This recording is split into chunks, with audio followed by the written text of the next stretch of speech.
We had stopped to turn left. It was just noon hour and waiting for vehicles to pass.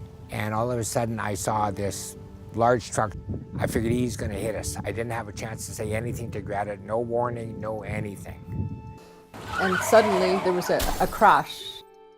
After the guy hit us, she just sat there a couple of minutes just dazed. I couldn't think right, and I thought, tomorrow I'll be fine. And tomorrow hasn't come yet.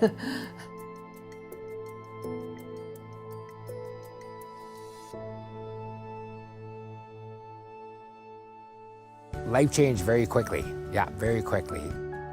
She's always been this go-getter, go out dancing, do this, do that. I can't keep up with her myself. I was a very busy person. I held a full-time job, and I had a garden, traveled a lot, very social. If there was any kind of volunteer work going on, I put my name forward. I also did freelance work for the newspapers, local newspapers, and wrote articles. My life was full of joy, just so much going on. Since then, well, it's really changed.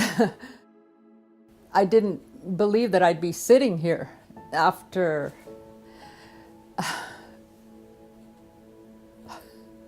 like after the accident, like, I don't know, she just changed dramatically.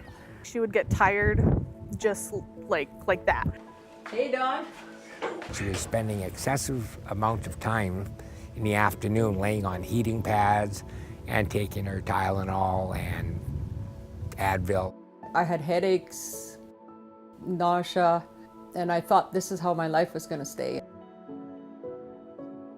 I knew she would be afraid if she knew how much she changed, so I kind of just acted like it was normal, you know. I just kind of did things behind the scenes for her, so when she came back out, there wouldn't be like a fire on the stove or something. I kept saying to myself, just get up and try to do things. So I started to go for walks outside, except I'd be out places and I'd forget where I was. And then all of a sudden, she says, I can't go back to work. I said, why can't you? She goes, I can't remember anything about work.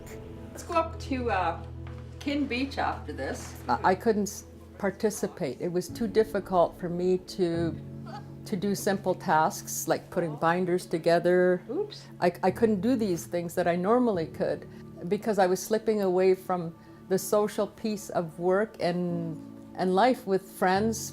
People started calling me less. And that was a part of realizing how much that I couldn't do after this accident. One of the things I realized is that I was not attending AA, which is what I've done for 27 years, and which is my lifeline in many ways. It sort of has kept me grounded, and I wasn't going there, and I thought I have to try to get to a meeting. And there I was able to speak about how I was feeling.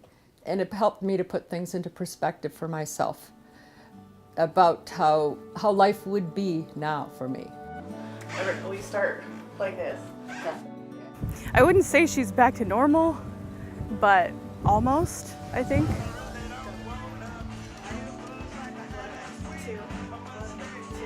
We have a fifth sense, I guess, with things. She'll phone and say, you know, let's go out for a drive somewhere, Mom, and want to go out. Let's go take some pictures. Let's go out and listen to some music and that, and usually I will.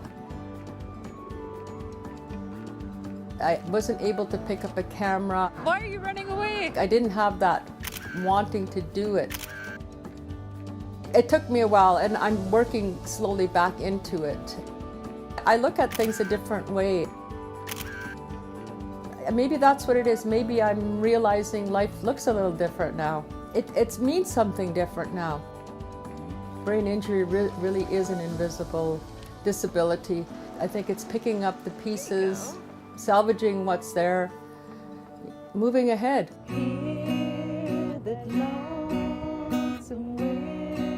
I think it's important for her to tell her story, just to let other people know that we need some sort of help out there.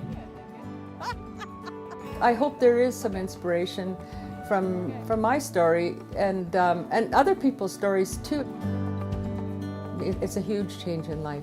I think it's picking up the pieces, salvaging what's there, moving ahead, because it's okay. We can make it.